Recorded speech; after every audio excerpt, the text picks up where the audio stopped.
Growing up side by side, my neighbor and I, bound by birth together from the time we were young. The contrast hadn't applied while we were playing outside.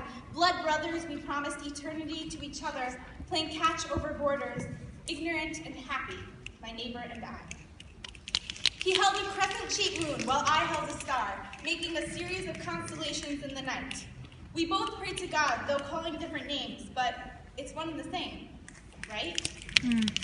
We read between the lines of our school-sanctioned history books, looking past our past, focusing on the now.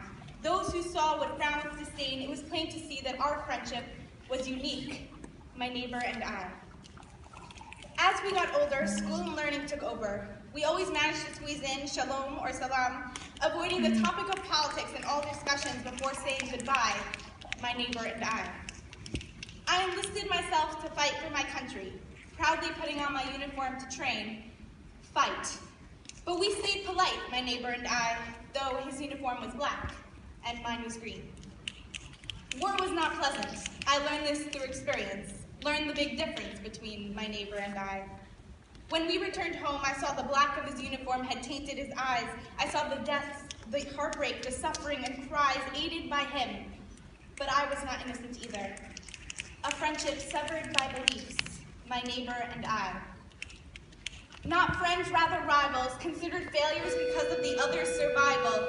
My neighbor and I, the world was our boundary, black and green, strangers for eternity, my neighbor and I.